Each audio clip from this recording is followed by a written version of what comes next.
There we go, Cryptocito 2.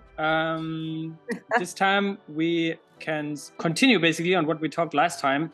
Sure. Last time we gave a little bit of a broader intro on also your background and everything and the evolution of Saga.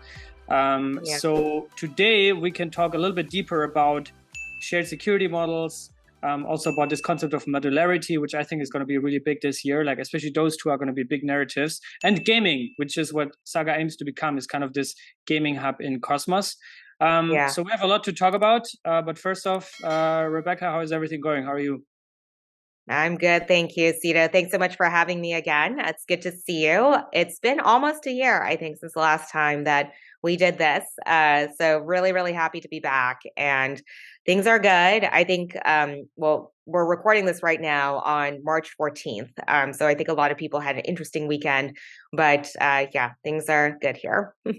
Yeah, let's actually start with that. I think most of your team is actually also based in the Bay Area, which is right now very hot in the news with all these banks collapsing. Silicon Valley Bank, one of the largest one that just went bust, basically. So how did you experience the whole USDC drama? Were you somehow exposed or affected from it? And what are your thoughts on that? Yeah, so Saga had no exposure, fortunately. I am personally in the California Bay Area, but our team is pretty distributed. But nevertheless, we were watching all of this go down, obviously, ever since last Friday. So I have, sort of special resonance with this particular situation because I grew up in the Bay Area, went to Stanford undergrad. I've been in the startup ecosystem for a very long time, not just crypto startups, but Web2 in general. And I can't overemphasize how much SVB was really central to the whole ecosystem. So for a lot of startups, this is the very first bank account you'll ever have. And honestly, for many companies, this is the only bank account you will ever have. And so to see it go down is pretty shocking. And the manner in which it went down, it happened very, very quickly, which I guess, is kind of the definition of a bank run. So very sad to see. I had a few friends work there, and they found out in shocking manner Friday morning that they no longer had jobs. A very sad situation all around. I think we had known that Silvergate was shaky for a long time. And so the fact that it finally collapsed was less unexpected. Signature, sort of has its issues. So for us at Saga, fortunately, no exposure whatsoever. We hold our money elsewhere. But having said that, I think watching the industry go through that kind of trauma again is difficult. I mean, it's been less than a year since Terra Luna. And so I understand people being fearful and thinking, my goodness, crypto is exciting, but is the price of being exciting also going through these busts every few months, because that's certainly not healthy. So I definitely wanted to provide a voice of calm in the space because we knew that Circle was going to figure something out, and ultimately the government would step in for SVB. I think it's too politically and culturally significant for them to not. I think things will be okay now. We're reaching a resolution and crypto markets are doing much better. Bank stocks are doing much better today. But having said that, I think it was not a fun few days. Yeah, it almost feels like crypto is actually enjoying this collapse and like this banking crisis, right? Like it went up a lot after this. Being in the Bay Area, like what's the sentiment there? Like, do you think there's more contagion, or have we seen the worst? Yeah. So I think most startups are figuring out, for example, how they're going to make payroll this month at the end of the month, because ultimately it's pretty much, it is your nightmare scenario that through no fault of your own, you've somehow hit your runway. And I think that's what a lot of startups were staring down, and why a lot of venture capitalists were also starting to freak out on behalf of their portfolio companies. But I think that most people are finding ways to get around it. So either to get their money out, or their investors or some other capital source is going to front the money, at least for this payroll cycle. Because in the state of California, at least, it's the law that if you are unable to make payroll, then it's not legal for you to have someone as a full-time employee if you're not able to pay them. So you essentially have to fire them. So a lot of these companies were looking at firing their entire teams and then rehiring them once payroll was unfrozen. I mean, it's not anything you need as a startup, frankly, as a functioning business. So I think nature is healing slowly but surely. On the one hand, I'm glad that the powers that be stepped in quickly in order to resolve the situation quickly. But I don't want people to start getting used to this, that there's going to be, some sort of catastrophic collapse in the financial system, and then nature sort of heals almost instantaneously. We need to take lessons from what happened here. And I mean, one of the lessons, and this is why crypto is probably celebrating a little bit, is that the banking system is not as anti-fragile as we presume it to be. Just because you have something in a reputable bank doesn't mean that your money is safe. And certainly, even if you wanted to get your money out or do something with respect to your assets, it's very difficult to do that in TradFi. And crypto is much easier for it. So I do think that crypto, as much better financial rails, is proving a lot of its value right now. But having said that, I don't think that we should ever really celebrate when something fails like this. But it's been an interesting few days. Yeah, definitely, to say the least. Interesting days, very shaky times that we're in. Yeah. But yeah, I think overall, like if you ignore, or not ignore, but like if you don't look at the prices, right? Like crypto has been, especially Cosmos, I think, has been in this builders bull run. Like there's so much stuff going on. I made this tweet. There's like 25 IBC chains lined up that are probably going to have a large impact on DeFi, interoperability, shared security, right? Yeah, you mentioned last time we talked was nearly a year ago. Last time we met each other, and I think also the first time we actually met. Definitely not the last time though. Was Cosmoverse Medellin. So how did you enjoy the conference, the country, Colombia, Medellin? I think actually I saw like you had a spaces with a project from Medellin. Like did you manage to get any partnerships from there or? Yeah. No, definitely. Cosmoverse Medellin. I mean, so Cito, all credit to you for really spearheading the Cosmoverse concept in general in this ecosystem. And the thing is, I mean, you do it all without any guarantee of support from the community. And at least in early days, a lot of that lift really fell on you and your team.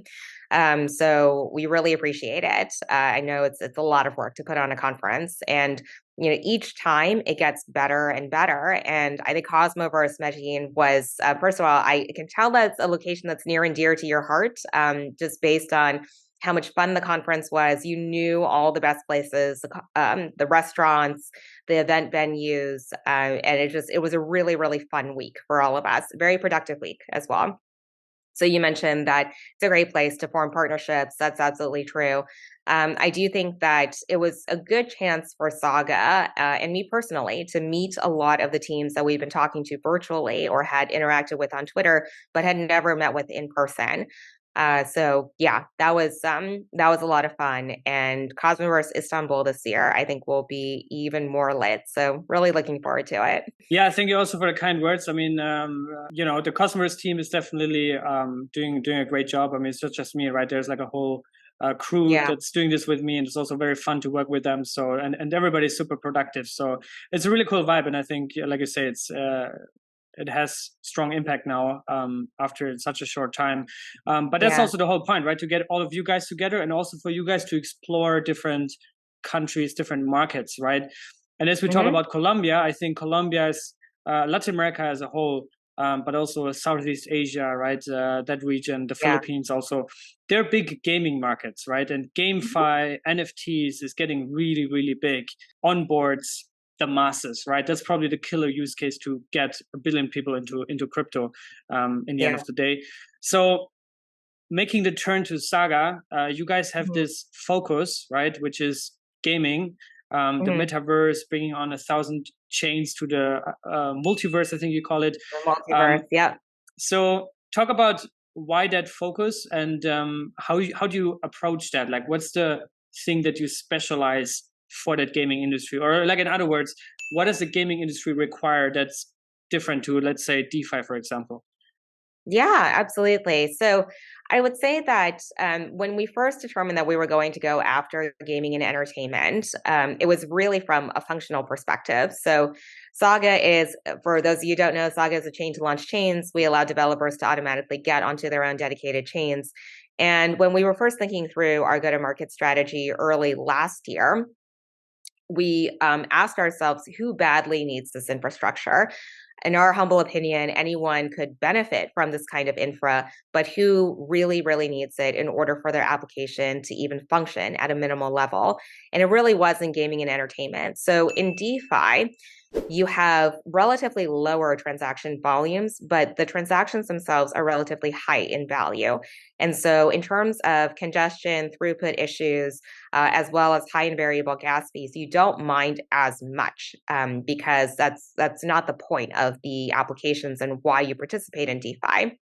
However, in gaming and entertainment, it's entirely flipped. So, gaming and entertainment is fundamentally not about financial returns. I don't think that crypto fundamentally changes that at all.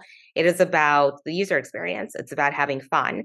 And so, you're looking at high transaction volumes, so rapid transactions, and each transaction is relatively low in value, or it's expected to be free on the user end.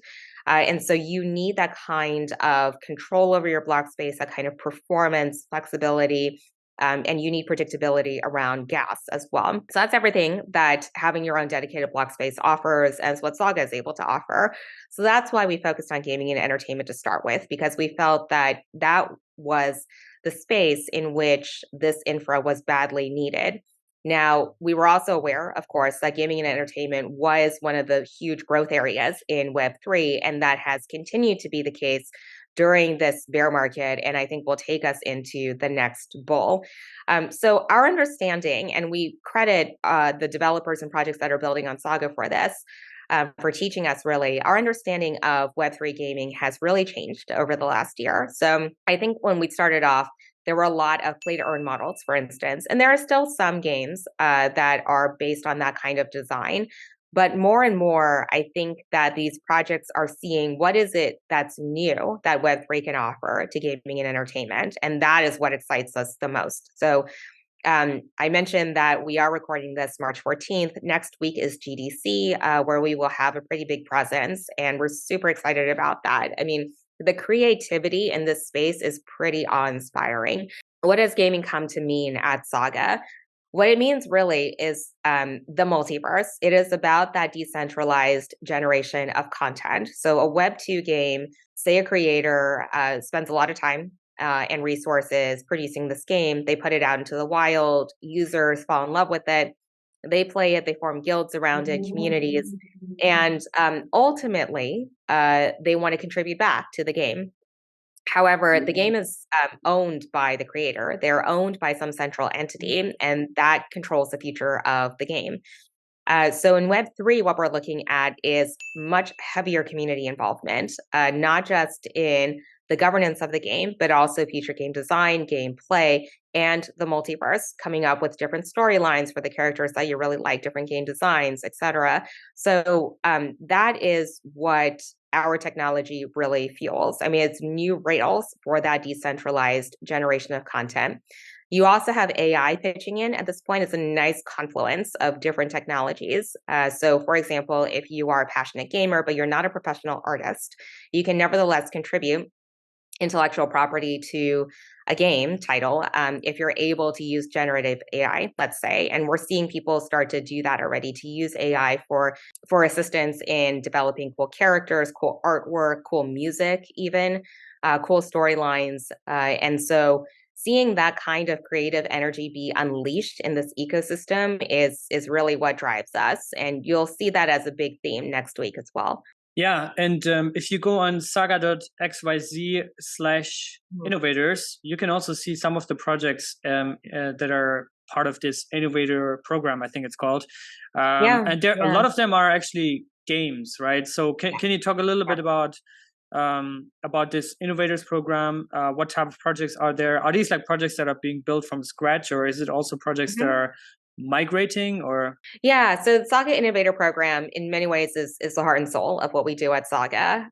So we announced it last May. That was also when we closed our seed round, and it is our ecosystem program. So we built an ecosystem program with two very big objectives in mind. One was, we wanted to provide true organic value to the projects that we're building on Saga. So to date, we have not given out any sort of cash grants or token allocations to these projects. People need to get value from being a part of this program and the community over and above some sort of short-term payment. And that is honestly how you build that robustness in the community and that longevity. And the second big piece was for a lot of other layer one protocols, when they think about ecosystem, they think about getting as much people building on that protocol as possible. Most of the time, these projects don't have relationships with one another. And so they all relate to the core team and the base protocol, but they don't relate to one another. And for us, because we're noticing that there are a lot of games on here, there are a lot of NFT projects, and then there are projects that are providing tooling for those applications. Everyone needs to work together. Everyone can benefit from working together. And so one of the big things that we've emphasized at the Innovator program is actually forming those relationships between the people who are building on Saga so that they can ultimately help each other out. And the ecosystem becomes much stickier as a result. So to date, the Saga Innovator program sets a target of about 55 projects per quarter in terms of acquisition. We have basically just closed cohort 3 of the Innovator program, which puts us at 166 projects that are building on Saga. By the time we launch Mainnet later this year, around Q3, Q4 timeframe, we'll have 300 projects on here. Vast majority are games, game platforms, game studios. We are welcoming in more gaming infra as well, and then more pure NFT projects. So things like art and music, things that fall squarely into entertainment. And then the rest are in DeFi and social. But really the go-to-market is focused almost entirely on gaming. You guys have also done a really good job on the BD side. You just announced recently partnerships with Polygon and also Celestia. Can you maybe explain briefly for those that missed the announcements, like what these partnerships are about? Yeah, so Saga is as you can tell, it's a bit of a BD machine. We acquire a lot of projects that build on this ecosystem, and honestly, that is a big part of our competitive advantage. But at the same time, it's a really cool technology platform that attracts these projects. Earlier this year, we took a look at what it is we're building. And, we were asking ourselves, is there a way that this can be generalized? So how the flow works on Saga is a developer will take their smart contract or application, and as long as it's been deployed in some sort of virtual machine environment, they can automatically get it onto a dedicated chain, which we call a chainlet. The whole thing is currently on Cosmos. So we are a Cosmos chain. All the chainlets are Cosmos chains as well. They come equipped with a Cosmos SDK, including IBC. So all the chainlets speak to one another. It's a great system. But there are a lot of app chain solutions out there.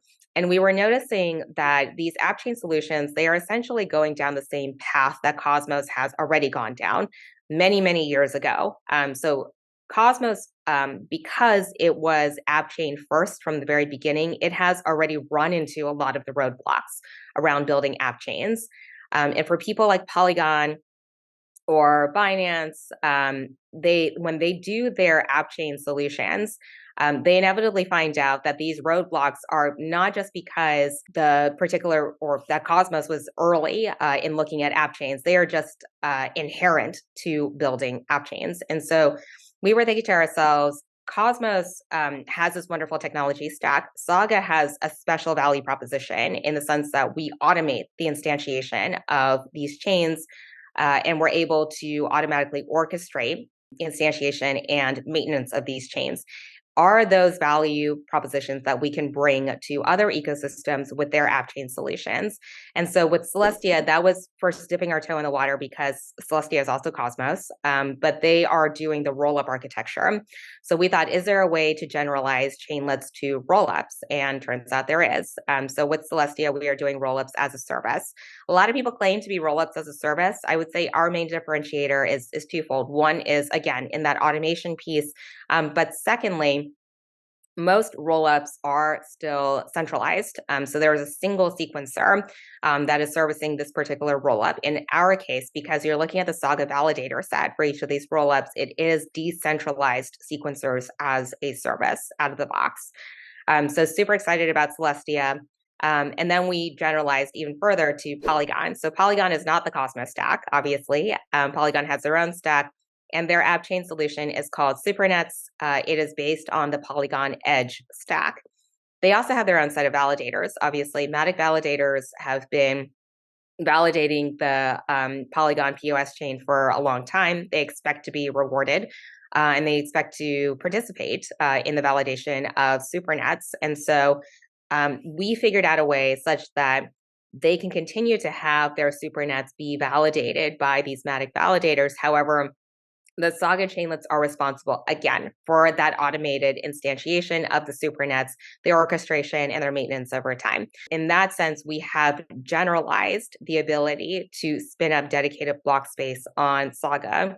There are some other announcements coming down the pike for other app chain solutions and other ecosystems, but this is the opportunity that we saw in the market, that on the one hand, we had the value proposition in terms of our tech stack, being uniquely able to automate the spinning up of app chains and generally dedicated block space. On the other hand, other ecosystems, they were looking for this technology, and they also have additional developers, projects, community, et cetera, that could be onboarded onto Saga. So that's what's motivating these partnerships. It's a theme that will continue for the rest of the year.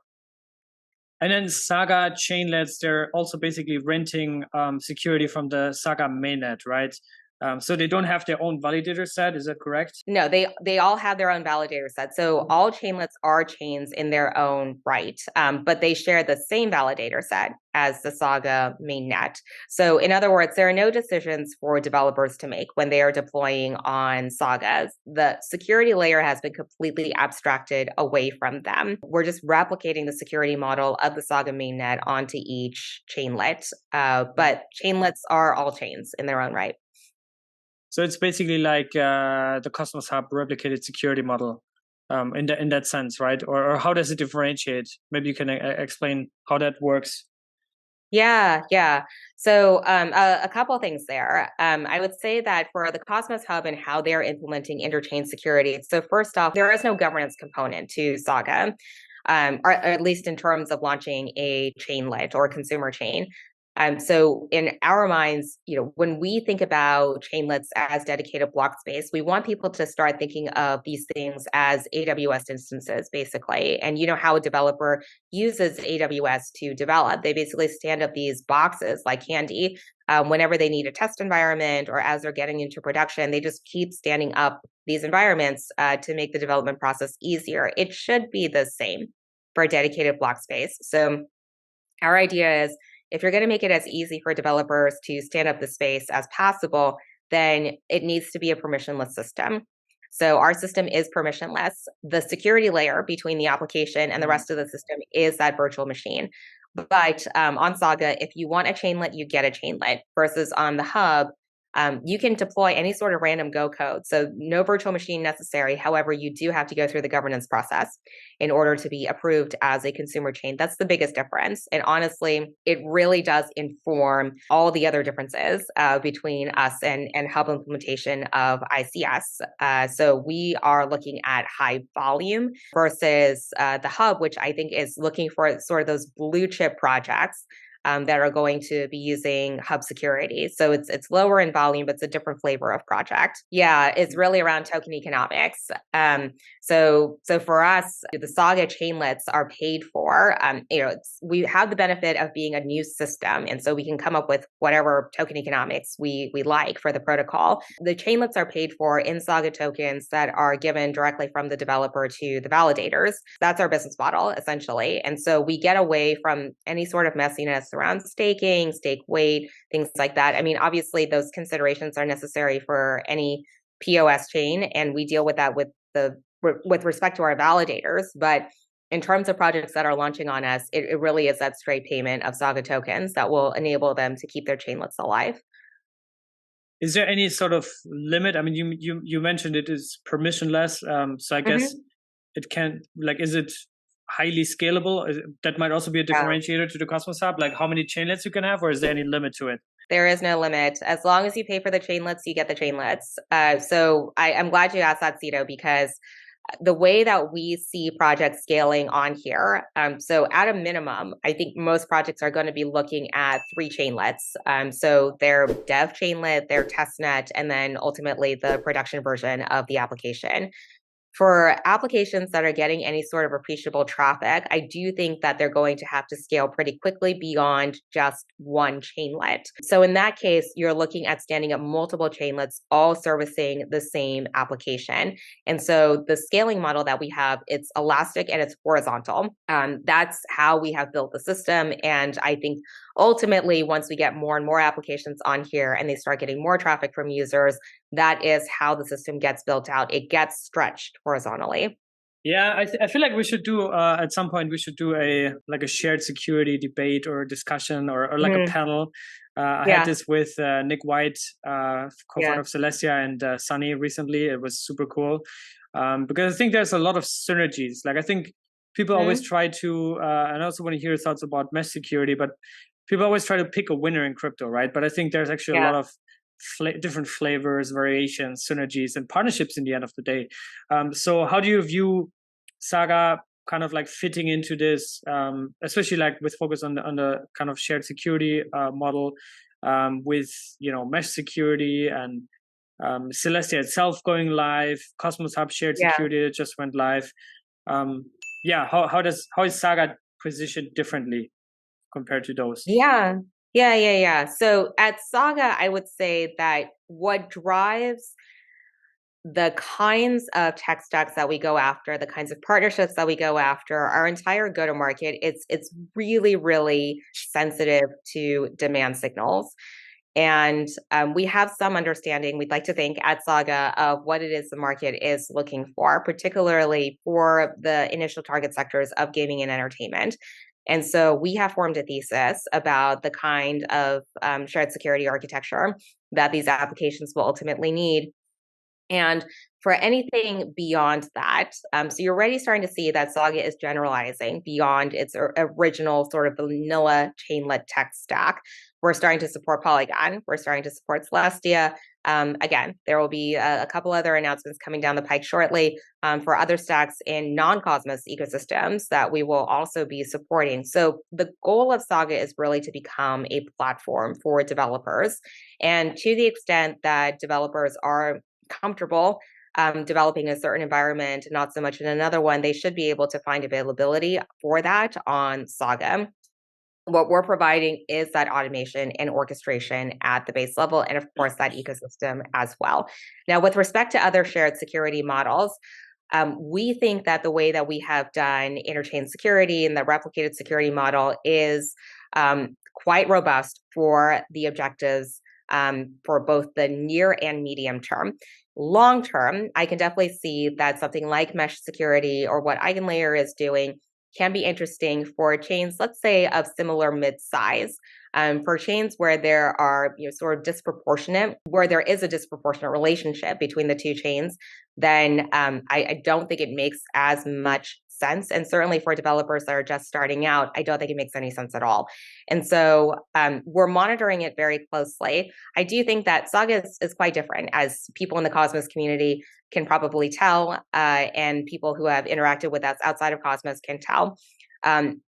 In terms of the kinds of tech that we go after, the kinds of tech that we develop and the direction in which we build, it really is dependent on, is this in compliance with our core thesis of this is how the architecture is going to be strongest for this particular use case in the near term. And so it is very, very go-to-market driven. I do think that it's a lot of fun to think through these cutting edge, novel technical concepts and to be a part of that conversation. But ultimately, if we are going to put engineers and resources behind something, it'll be because we have seen demand for it. And we ultimately see that this is where the market is going to go. There will be many, many flavors of shared security. And honestly, Cito, down the line, it can be the case that, Polygon is a different stack on Saga because it's completely non-Cosmos. And so we think of it as something that's separate and foreign. But honestly, mesh security is not how we're architected either. And so if it does turn out to be the case that developers are looking for things like mesh security or borrowing security from other chains, restaking, that can be an option on Saga going forward. That's when truly we will have become a general platform in this space, but that's for down the line. Yeah, I mean, it's definitely interesting. I think at some point there will be security wars or hopefully synergies. But in crypto, people always tend to turn it into competition. So, but yeah, I think in the Cosmos spirit, there's a lot of potential collabs. I think there's going to be a lot coming this year. Talking about a lot that's coming this year, you mentioned earlier, Mainnet Q3, Q4. Walk us through the timeline, where you guys currently stand. And also, I don't know, last time I asked you that, you said you can't share yet because it's too early when I asked you about the airdrop question, right? So yeah, is there any updates on that? And yeah, maybe if you could just share like a timeline where you guys stand right now. Yeah, so at ETH Denver, we announced our second major protocol release, which we call Cassiopeia. So you remember that our AlphaNet was called Andromeda. They're all named after constellations. This one is Cassio, and it will be generally available on March 27th. So coming up very, very soon. We have some innovators that have already been building on Cassio this entire time, but in terms of general availability, that will be March 27th. That is a true chain to launch chains. So for the first time, we really are seeing that validated orchestration that is going to take us into what we ultimately have been describing as Saga, the chain to launch chains. So summertime is when we'll see the next big iteration in our roadmap, and that's when a testnet will come out. This testnet is going to include validators from completely outside of Saga, so it's a much more decentralized network. And in many ways, it will have a lot of the features that we're going to go to Mainnet with. And then Mainnet is Q3, Q4 this year. So in Grand Cosmos tradition, there will very, very likely be a drop, but we're going to structure this drop a little differently. So all these innovators that have been building on Saga so far, they have not received any Saga tokens. Frankly, I mean, very few people have received tokens or allocations at this point. And so we do want to reward our early ecosystem, our early community, and make sure that people who have been contributing to Saga for the better part of a year, that they are rewarded for being with us on our journey. And so the drop is going to be structured in a pretty sophisticated way, but yeah, that will come with Mainnet launch. So not for Huawei stakers? Yeah, more specifics will come on that later. All right. Speaking of Huawei, I wanted to get into some community questions because I was preparing that. That's why I had in my mind. Well, there's actually a lot of questions about also cats from the community that I should ask you. But first question from ZDX. Do you know about Passage? What's your relationship with them? And have you heard about the Cosmoverse, which is being built on Passage, and also the game The Strange Clan, which are like Cosmos native products? Yeah, we're very close to the Passage team. So Passage was actually one of the first innovators we ever had. They were in our first cohort that closed last September. And we've known the team for a long time. Lex and Errol are amazing. And obviously Passage is incredible. I mean, the thesis of the two projects lines up very, very nicely, because Passage is all about enabling game developers, NFT developers to create their own worlds. And the more these worlds have their own dedicated block space, obviously the better they perform and the more flexible they are. So on Saga, the idea was these worlds can become chainlets. And again, because for those of you who know Saga, you know that we have a two-tier token structure. So there's Saga on the back end, and that is what is used to pay for the chainlets. But on the front end, with respect to the applications, we are entirely agnostic. So we leave it completely up to our developers, our projects, our partners to determine if they want to have a gas token at all. And if so, what that gas token is ultimately going to be. And so for somebody like a Passage, obviously they have their own token structure. So do the games and worlds that are being built on them. So they continue to accrue value on those assets, even though Saga is on the back end. So yes, very familiar with the Passage team. I think they're doing amazing work. Yeah, Lex also commented, Passage and Saga are friends. So there we go. Question from Rage Against the EVM Machine. It's a very creative name. Question is, do you like cats? Do I like cats? I love cats. I love cats. I don't have a cat. I don't have one, unfortunately, but I do love them. Yes. Quite beautiful. Do you like cats more than dogs, or? Oh, goodness. This might be the most controversial thing I've ever said, actually. Usually people don't catch me saying controversial things. But yeah, no, I think they're very different. Let's put it that way. They're very, very different. I think cats are very beautiful to look at, but in terms of, are they fun to play with? Are they affectionate? I mean, obviously I think dogs take the cake there. So it depends. It depends on the mood that I'm in. Trade-offs. They have trade-offs. Yeah.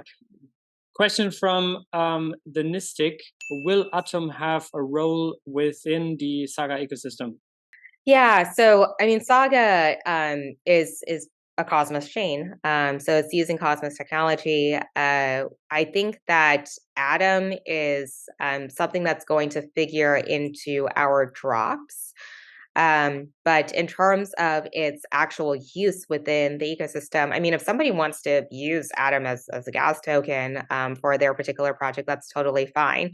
It's not baked in to Saga, and I think that's true for pretty much any Cosmos chain out there. But we are, squarely within the Cosmos community, and so yes, there will be some interaction with Atom. Cosmos Joe is asking, what kind of market research was done to determine that there is a big enough Web3 gaming community to make Saga a worthwhile endeavor? Well, we knew that Saga was going to be worthwhile as a chain to launch chains without respect to without looking necessarily to the specific use case. But the reason why we thought gaming entertainment was worthwhile was we were seeing the growth in this area, and then I described earlier why it is that our infra is particularly suited to gaming and entertainment. But honestly, Cito, a few weeks ago at ETH Denver, Zaki has been saying this for a very long time in this space, is in order for there to be, I think, true mainstream adoption in Web3, you're going to need to look at wallets, daily active users who are transacting in NFTs, because ultimately, there's a lot of demand for DeFi out there, and there's no shortage of transaction volume that is accounted for because of DeFi. Having said that, I think for most people, the easiest way to get into Web3 and the thing that resonates most with them is more of the cultural piece, and that is captured in gaming and entertainment. So we felt that in addition to seeing evidence of growth in this market, our thesis was that this is the way in which most people will arrive at adoption of Web3, and we definitely wanted to be part of that wave. That's a perfect transition to the very last question from Liam Connor, which is, what are the most exciting games being developed by Saga, and in what ways will you be involved in building a gaming community and culture within Cosmos?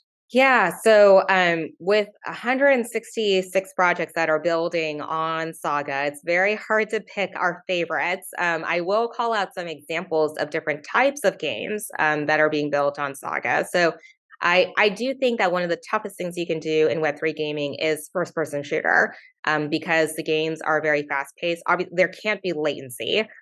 People have come to expect no latency in that sort of game design. And so for games like Reign of Terror, for instance, or Harvest, or F-Tribe, these tend to be very fast-paced first-person shooter games. And I mean, art direction is pretty great as well if you check out those games.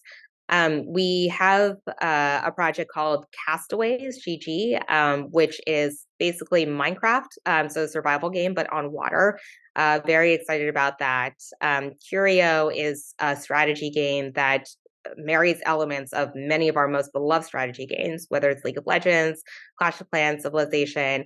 So very excited about that as well. And then we have a whole new generation of games that are really taking advantage of sort of the decentralized nature of it. And so game design, gameplay, a lot of it is being left up to the community. There will be quite a few that we feature next week at GDC that are far enough along in their development to be able to show. But yeah, there's no shortage of cool games on here. Yeah, and I think to wrap up, I think this is also you guys are filling a big void in Cosmos, which is gaming and this whole culture, like Liam was saying, right? Like I know Liam is a big fan of gaming and that whole culture, and just like we don't really have that in Cosmos right now, right? So you guys and what Passage is doing, and even the Chihuahua verse, right? Like that's cool, that's engaging, that's fun, and that can hopefully bring in a lot of users into the IBC economy. But yeah, thank you so much, Rebecca, for being on. Always a pleasure to hear you and learn from you and see what's up with Saga. Any final stuff? Any final alpha that you want to share?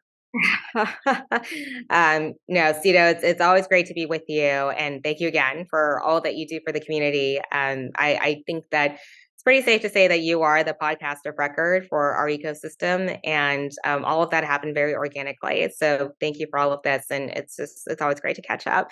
In terms of alpha, any last alpha that I have to drop? So we already talked about Mainnet. I did hint that there are some pretty exciting partnerships with other ecosystems that will be announced soon. So I truly can't say the names right now, but yeah, those announcements are coming out soon. But put it this way, I would say that, you know, the strategy at Saga, we were starting to form it last year, and it's becoming clearer this year, but we're pretty explicit about it now, which is that Cosmos has birthed some incredible technology, particularly around scaling and app chains.